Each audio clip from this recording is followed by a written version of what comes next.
Hello friends, my name is Marcia and this is Midwest Murders. In 2008, in the Tinley suburb of Chicago, the Brookside Marketplace Shopping Center became the scene of a horrific massacre which left 5 women dead and countless lives changed forever. Today we take a look into the chilling details and the search for justice that continues to this day. This is the story of the Lane Bryant murders. Tinley Park, located about 25 miles southwest of Chicago, had grown significantly over the years and was one of the fastest-growing suburbs in the Chicago metropolitan area. By 2008, it had a population of approximately 58,000 residents. The community was known for its family-friendly atmosphere, good schools, and relatively low crime rates compared to Metro Chicago. The local economy was largely supported by the retail, healthcare, and education sectors. The town had numerous shopping centers, including the Brookside Marketplace where the Lane Bryant store was located. In 2008, Edward Zabrocki had been mayor for 27 years and was known for his efforts in community development and maintaining a safe, family-oriented environment. Tinley Park was frequently ranked as one of the best places to live in the United States due to robust public safety infrastructure, a well-regarded police force, and emergency services aimed at ensuring the safety and security of its residents. Despite its reputation for being a safe community, the Lane Bryant murders were a stark reminder that crime could occur anywhere, impacting the sense of security in the community. Saturday, February 2, 2008, was a frigid morning in suburban Chicago. Store manager Rhoda McFarland, age 42, had planned for a busy but normal day with a clearance sale at the popular plus-size clothing chain. A U.S. Air Force veteran and former pastor of Embassy Christian Center in Crest Hill, Illinois, Rhoda was not scheduled to work that day, but had come in to help on the busy sale day. She was well-liked and known for her generous nature, often using her employee discount to purchase clothing for the less fortunate. She had been manager of the store for about a year and had recently become engaged. Jennifer Bishop, 34, a nurse in the ICU unit at Memorial Hospital in South Bend, Indiana, was in the store that morning. She and her husband had traveled to the area from their Indiana home so he could attend a roofing conference. Considered by those who knew her as soft-spoken and compassionate, she was well-liked and popular at work. She had 3 children, 2 boys and a girl, all under 8 years old. Connie Wolfork, a 37-year-old single mom of 2 boys ages 10 and 16, one of whom was disabled and required much of her attention, was in the store that morning to buy an outfit for a rare girls' night out at Ed and Joe's Pizza in Tinley Park later that evening. She was a mortgage lender, and to make ends meet during the difficult housing market, she had taken a second job at the nearby Target store. Sarah Zafransky, age 22, was a recent graduate of Northern Illinois University. A fan of playing board games and listening to Bruce Springsteen, she had stopped by the store that morning looking for the right clothing for her first job at CNA Financial, a downtown Chicago financial firm. Carrie Hudnick-Chuso, age 33, was a social worker at her alma mater, Homewood Flossmoor Community High School. She and her husband were planning to go into Chicago later that day for shopping and then dinner out with some old college friends. She was in the store to purchase a shawl for the evening. Rhoda opened the Lane Bryant shop, located at 7264 West 191st Street near Harlem Avenue, in the outdoor Brookside Marketplace Shopping Center, as usual, at 10 a.m. that fateful morning. At 10:44 a.m., she made a desperate 911 call from inside the store. An officer responding to a car break-in call in the Target parking lot was on the scene in less than 1 minute. While he did not hear the shots fired and mounds of snow piled in the parking lot provided a visual distraction, the assailant most likely saw the officer as he fled the scene. The Tinley Park police took the lead on the case with assistance from the FBI. The crime scene was horrific.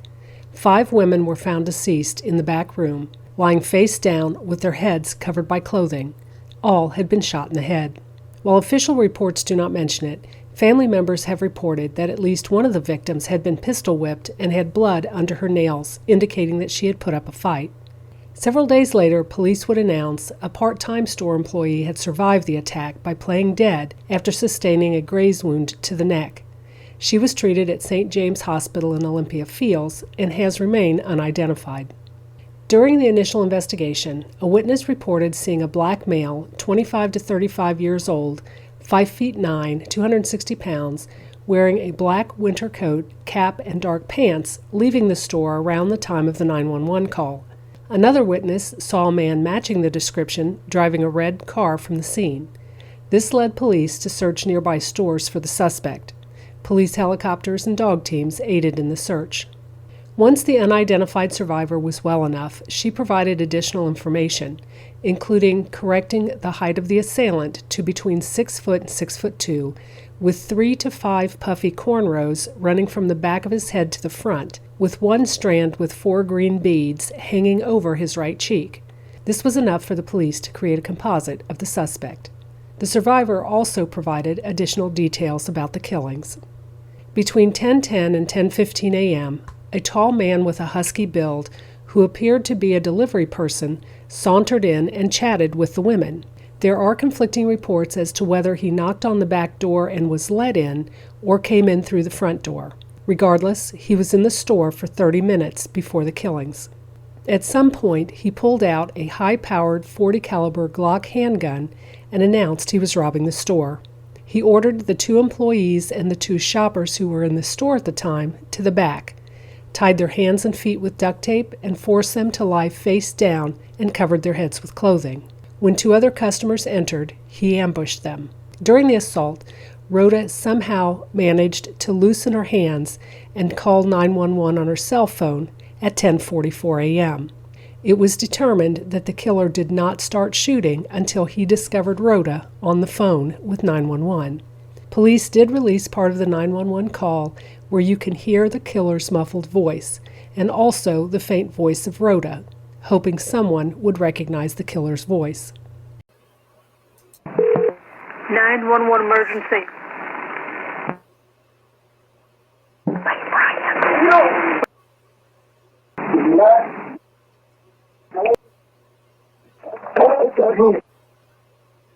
Something to do, huh? What is that? That up, please. I'm looking at. The killer fled with about $200 from the registers and valuables from the victims' purses. Police believe he walked out the front door after the murders. While the store lacked security cameras, the camera footage from the nearby Target store initially seemed to capture the suspect's car, but it was later determined that that car had arrived too late to belong to the suspect. Police are not certain of the motive. While some money was taken, it wasn't a pure robbery.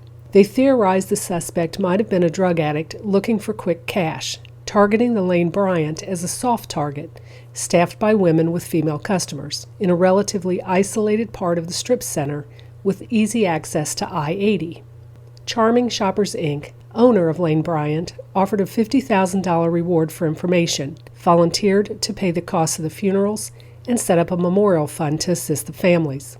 The law firm of Huppy and Abraham added $5,000 to the reward fund, and the Cook County Crime Stoppers pledged an additional $5,000.